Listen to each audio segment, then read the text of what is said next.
দুর্গাপুজোর স্পেশাল রেসিপির মধ্যে আজকে আমি শেয়ার করছি খাসির মাংসের চর্বি দিয়ে ঘুগনি। বিজয়া দশমীর দিন বেশিরভাগ বাড়িতেই ঘুগনি রান্না হয়ে থাকে, তবে এই খাসির মাংস চর্বি দিয়ে ঘুগনির সাথে কিন্তু আমার ছোটোবেলার অনেক স্মৃতি জড়িয়ে আছে। তো হ্যালো বন্ধুরা, আমি শুভ্রা রান্নাঘরে ভরিভোজ চ্যানেলে আপনাদের স্বাগত জানাই। চলুন তবে রেসিপিটা দেখে নেওয়া যাক।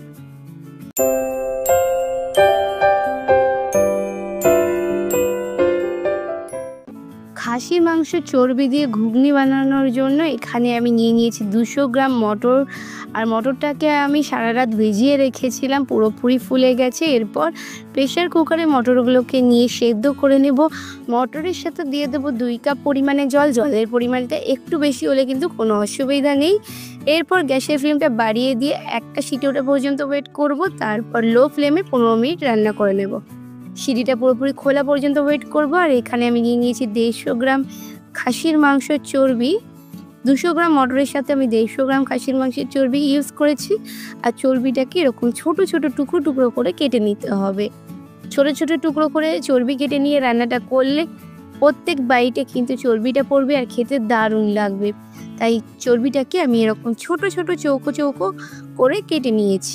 শুধু মটরের ঘুগনি তো আপনারা অনেকেই খেয়েছেন, তবে বলবো এরকমভাবে খাসির মাংস চর্বি দিয়ে একবার অন্তত ঘুগনি বানিয়ে খেয়ে দেখবেন, স্বাদ কিন্তু অতুলনীয় হয়।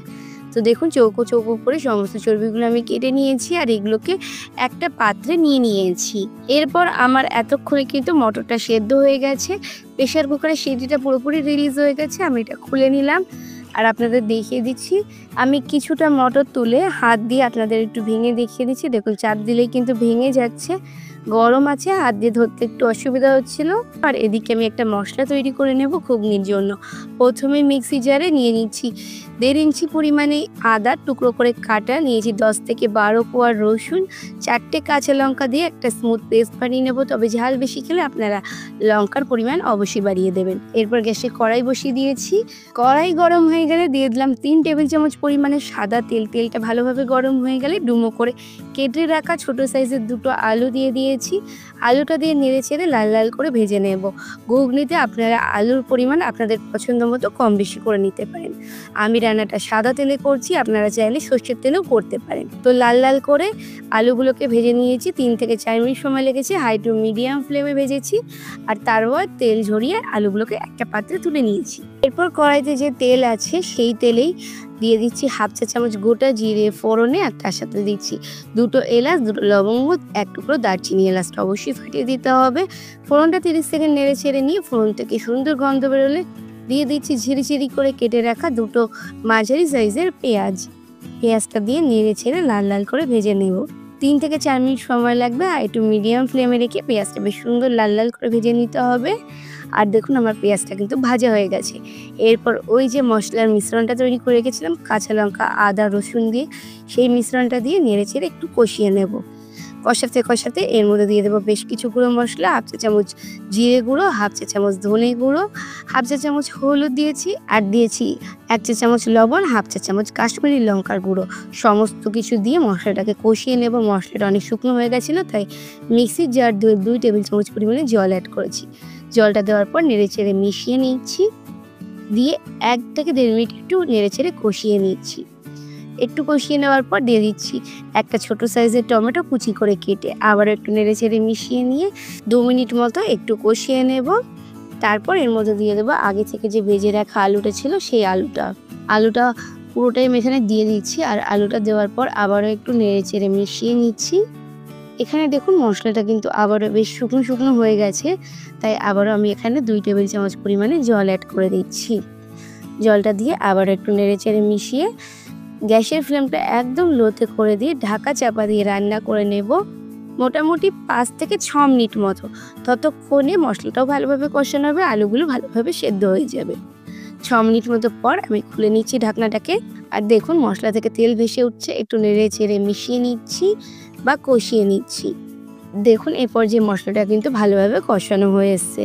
মশলাতে অল্প অল্প করে জল অ্যাড করে বেশ ভালোভাবে কষালে মশলাটা অনেক সুন্দর কষানো হয়। আর মশলা কষানো যত ভালো হবে রান্নার স্বাদ কিন্তু ততই ভালো হবে। এরপর আমি এর মধ্যে দিয়ে দিলাম আগে থেকে টুকরো করে রাখা ওই যে খাসির মাংসের চর্বিটা ছিল ওইটা, চর্বিটা দিয়ে আবারও 1-1.5 মিনিট মতো এরকমভাবে নেড়ে চেড়ে কষিয়ে নিচ্ছি। কষাতে কষাতে চর্বির রঙটাও পাল্টে যাবে। তখন এর মধ্যে আমি দিয়ে দেবো আগে থেকে সেদ্ধ করে রাখা মটরটা দিয়ে একটু নেড়ে চেড়ে মিশিয়ে নেব। প্রয়োজনে এখানে আপনারা জল অ্যাড করতে পারেন। একটু নেড়ে চেড়ে মিশিয়ে নেওয়ার পর আমি এখানে একটু জল অ্যাড করেছিলাম, 1 কাপ পরিমাণে জল এখানে আমি দিয়েছি। জলটা দিয়ে আবারও নেড়ে চেড়ে গ্যাসের ফ্লেম বাড়িয়ে দিয়ে ফুটে ওঠা পর্যন্ত ওয়েট করব। অবশ্যই করে রান্নায় গরম জল ব্যবহার করার চেষ্টা করবেন। রান্নায় গরম জল ব্যবহার করলে রান্নার স্বাদ কিন্তু অনেক বেশি ভালো হয়। তো রান্না করতে করতে দেখুন টকবকিয়ে কিন্তু জলটা ফুটতে শুরু করে দিয়েছে। এই পর্যায়ে আবারও একটু নেড়ে চেড়ে মিশিয়ে গ্যাসের ফ্লেমটা একদম লোতে করে দিয়ে ঢাকা চাপা দিয়ে রান্না করে নেব মোটামুটি 5-7 মিনিট মতো। এই সময়টায় কিন্তু এই যে চর্বির ফ্লেভারগুলো এটা মটর বা আলু সমস্ত কিছুর মধ্যে খুব ভালোভাবে ঢুকে যাবে আর এই ঘুগনিটা খেতে দারুণ লাগবে। 5 থেকে 6 মিনিট পর আমি ঢাকনাটা খুলে নিচ্ছি, নেড়ে চেড়ে সমস্ত কিছু মিশিয়ে নিচ্ছি। আর দেখুন দেখতে কতটা সুন্দর হয়েছে, চর্বিগুলো ভেসে উঠেছে আর ট্রান্সপারেন্ট হয়ে গেছে। একদম শেষে আমি এখানে দিয়ে দেব সামান্য একটু গরম মশলা, 1 চা চামচের 3 ভাগের 1 ভাগ দিয়েছি। গরম মশলাটা দিয়ে নেড়ে চেড়ে মিশিয়ে নেব। আপনারা চাইলে 1/2 চা চামচ ঘি অ্যাড করতে পারেন, তবে যেহেতু খাসির মাংসের চর্বি ব্যবহার করেছি তাই এখানে কিন্তু আমি ঘি দিইনি। এরপর নেড়ে চেড়ে মিশিয়ে নিলেই তৈরি হয়ে গেছে আমাদের খাসির মাংসের চর্বি দিয়ে ঘুগনি। দেখুন দেখতে কতটা সুন্দর লাগছে, খেতে কিন্তু অসম্ভব সুস্বাদু হয়। একবার খেলে সারা জীবন এর স্বাদ মুখে লেগে থাকবে, আমি কথা দিচ্ছি। গরম গরম খাসির মাংসের চর্বি দিয়ে ঘুগনি সার্ভ করে দেবো। অবশ্যই ঠান্ডা করব না, কারণ চর্বি কিন্তু ঠান্ডা হলে জমে যাবে, তাই গরম গরমই খেতে হবে। লুচি, রুটি, পরোটার সাথে খেতে পারেন, শুধুও খেতে পারেন, ভীষণ ভালো লাগে। সামনেই বাঙালির সবথেকে বড় উৎসব দুর্গাপুজো। দুর্গাপুজো উপলক্ষে বাইরে যদি নিত্য নতুন কোনো রেসিপি ট্রাই করতে চান অবশ্যই করে আমার ইউটিউব চ্যানেলটাতে একবার ঘুরে আসবেন। আমার চ্যানেলে কিন্তু 400-রও বেশি নিত্য নতুন রেসিপি শেয়ার করা আছে, যেগুলো আপনাদের আশা করছি অনেক কাজে লাগবে। তাহলে আমার আজকের রেসিপিটা কেমন লাগলো অবশ্যই কমেন্টস করে জানাবেন।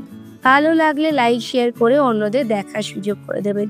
ফেসবুক থেকে আমার রেসিপিটা দেখে থাকলে অবশ্যই করে পেজটিকে ফলো করে দেবেন। ইউটিউব থেকে দেখে থাকলে চ্যানেলটাকে সাবস্ক্রাইব করে পাশে থাকা বেল আইকনে ক্লিক করে দেবেন, যাতে পরবর্তীকালে চ্যানেলে যখন নতুন কোনো রেসিপির ভিডিও আপলোড করব সবার আগে আপনাদের ফোনে নোটিফিকেশান পৌঁছে যায়।